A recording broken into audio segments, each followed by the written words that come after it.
Hello! Hi everyone! Welcome back to another episode of Ask Physio Éireann Live. Change of scenery today. We are in Limerick. We are. It's episode 40. Is it? Yeah. Okay. Good to know. Yeah. So as usual, we have a few questions up, but if you have anything for us, please send them in and we'll do our best to answer them. News this week? You always catch me, but I know... Why are we in Limerick? Non-physio news. Oh yeah. Non-physio news. My best friend Paul got married there. My best friend. Got married there. What day? Friday? Friday, yeah. Who knows? The Spanish Point was beautiful. So shout out to Paul and Michelle for a great weekend. Couldn't have asked for better weather as well. Yeah, it was absolutely beautiful. Hope everyone's enjoying the sun. Yep. We have big Physio Éireann news. We do, yeah. We do. Good, Ollie. So if you caught our video on Wednesday night, you would have heard that we got word from Arthritis Ireland that they're backing 2 more courses for patients with rheumatoid or osteoarthritis. We're running a course in Donegal Town starting on the 23rd of May, and I know now there's 4 places remaining, so they've filled up really, really quick. The Barna one still, I think, has 8 spaces left. That's starting on the 24th. So if you have anyone in your life that's affected by osteo or rheumatoid arthritis, it's a 6-week course, 1 hour a week for 6 weeks, and we teach you everything you need to know, not only about your condition, but what exercises you can do to help manage it as well. We've already completed, we're on the last week now of the first set of courses that we run. And I think the biggest advantage from what I can see is that I've been able to teach these patients the exercises that they can do. A lot of them were struggling. They would try it and it would flare up their symptoms, and so yeah, it's been really, I've really enjoyed it. I hope the patients have too. And if anybody out there that comes to the course wants to tell us what their experience was, please do give us a shout out and let us know what you think, good, bad or indifferent.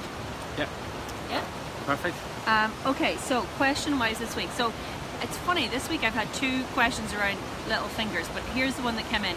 So, damaged small finger on right hand, fell Saturday a week ago, had a slight cut from glass on the back of the knuckle, wasn't broken on x-ray, treated as dislocation, dressed the wound and strapped.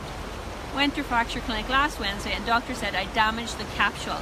Have to go back in 2 weeks and then start physio. Encouraged to start bending it. Was doing okay with that, but couldn't bend fully. Had a lot of pain in it last night after housework yesterday and today. When I try to bend it, it's back to clicking at the joint. Suggestions. Do you think the clicking is in the joint? Okay, so long question, but basically this person's hurt their finger. It's not broken. They did cut it, and it seems swollen on a baby finger. Right. So, first off, it is irritation of that capsule. So that capsule has got fluid inside it. It's swollen, so there's excess fluid in there at the minute. So any increased activity that you're doing, such as gripping kind of activities, such as ironing, sweeping, anything that's causing you to use and bend that finger, will create an inflammatory process, an inflammatory response in it, which will give you pain afterwards, after you've done that exercise or activity. So. And that's okay. Absolutely fine. What you want to do is you want to kind of gradually build it up as opposed to doing what you normally do. So if you spend normally a half an hour doing doing the dishes, maybe break it up into 10-minute chunks throughout the day rather than trying to get it all done in one go. It's perfectly normal to get that response. It can take weeks, months sometimes for the pain in the capsule to really settle down. In terms of physio, what we really do is we try and look at strengthening up, building up, because you normally irritate and damage the tendons around that area as well, and they can be giving you the pain as well. So we spend a little bit of time working with things like putty, elastic bands, to really try and just do some simple exercises for the hand as well. What can be nice in terms of helping to relieve some of that pain that you get is just get a basin of warm water and just pop your hand in the warm water and just let it soak there. Or even do your exercises in that warm water. Be really nice. I think one of the things is when it's sore and clicking, your instinct is to stop moving it, and actually if there's no fracture in that finger, the thing you need to do is move it. Gentle movement, regular gentle movement. And like in your baby finger you've got 3 joints and it's about moving all 3 of them. So the bottom one, the middle one and the top one.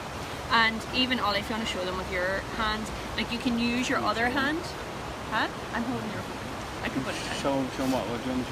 So like joint moves wise. So you can come in and the individual joint and then just start either trying to bend and push down to extension to get it going all the way straight, or where you're coming in pushing on each individual, each little joint. Nice and gently, whatever you can tolerate. That's completely safe to do from now on. Get that little joint moving. The thing that can happen is when people don't move that baby finger, it becomes really, really stiff. And then by the time you come to see us, we're having to really nearly tear the tissue to get the joint moving. So if it's clicking and making sounds, don't worry. Just keep that joint moving as much as you feel you can. And if it's really sore, then your pain relief is an option then to allow you to be able to do those exercises. So in this case, first of all, don't worry. There's a lot of soft tissue around the capsule, which is the fluid that can increase it. The tendons run over it. We start by making sure the finger is moving the full way through range, and you can compare that to the other side. And then we'll start some strength exercises for you to make sure you have full grip strength and you can do the things you need to do every day. Yeah, so just don't let it stiffen up. That's the key message. All right, and if in doubt, of course, get it checked out. Second message is slightly different. Okay, I have myofascial pain syndrome and was told by my consultant I needed myofascial release physio. Am I right in saying that's very hands-on physio? Okay, so first of all, myofascial pain syndrome is a fancy term for pain that's emanating from the muscles and the fascia rather than anything joint or sinister-wise. So a lot of patients that come through with myofascial pain syndrome, often really these patients are dealing with long-term or chronic pain, and the muscles have become hypersensitive to what should be normal movement and normal pressure. So usually when we push on our muscles, it shouldn't be sore. But someone who has myofascial pain syndrome, light touch can cause significant pain. So the muscles and that fascia, that soft tissue around the muscles, have become hypersensitive to touch and to movement. And these patients can often feel lots of aching and burning and soreness in their muscles just from doing normal activity, normal daily movements. So, this person's asking about myofascial release physio. When patients come into me with myofascial pain syndrome, there's no way that their treatment is just going to involve me rubbing out their muscles. That is going to get them nowhere in the longer term. And often it's the case of you don't want to rub too hard because they aggravate it. So it will be more kind of along your what Kat is doing is the MLD. So it's really about pressure, really isn't it? Gentle, soft pressure. What you're trying to do is the nerves within the muscle are usually hypersensitive. They're firing off pain signals to an input that should not be painful and is not causing tissue damage. And the way to get that nerve calmed down, it is really, really hard work, but it's slow, graded exposure to both pressure, which is the physical pressure, as well as movement, loading, which is things like your exercises. So for patients with these type of symptoms, yes, I will do some soft, manual, desensitizing treatments where we're using very soft pressure to try and get that nerve to realize actually that pressure is okay. And then I'll get the patient to continue that type of manual treatment at home so they get carryover between the sessions. I might also use different types of input. So I might get them to do the same type of pressure with a desensitizing brush, or sometimes at home I just get them to use their hairbrush, tissue paper, different types of sensory input to the muscles to try and get it to calm down, but never in isolation. The other thing I do with these patients is a graded exposure to movement and strengthening activities. It's usually a combination of stretches and strengthening. And what those are will completely depend on what that patient can tolerate. So for some patients it might be just starting with simple walking. With others I'll give them strength exercises, maybe mat-based work to do at home. And again, you're trying to build up the tolerance of the muscle to active contraction. So it's a combination of those things to try and help these patients manage their symptoms. Because at the end of the day, they are what we would call chronic pain patients. So it's not as simple as just 1 or 2 sessions of rubbing it out and that's the trick. It's often the hard work at home that's required to make change long term. And what I'll often say to these patients is that, look, we're not looking for a quick fix to get your pain down. What we're really trying to do is get you doing more with that sensitive state, and then over time the pain will start to calm itself down.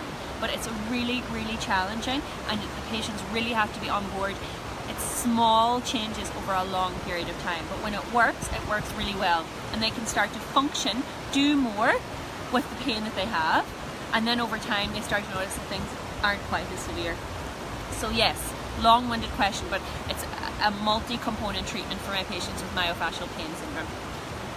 Okay? I think that's it. That's it. Alright, thanks for watching, guys. Enjoy Have a the great rest of your rest of Monday. your bank holiday Monday. And we're in Anacotti in Limerick, live from Limerick this week. Bye!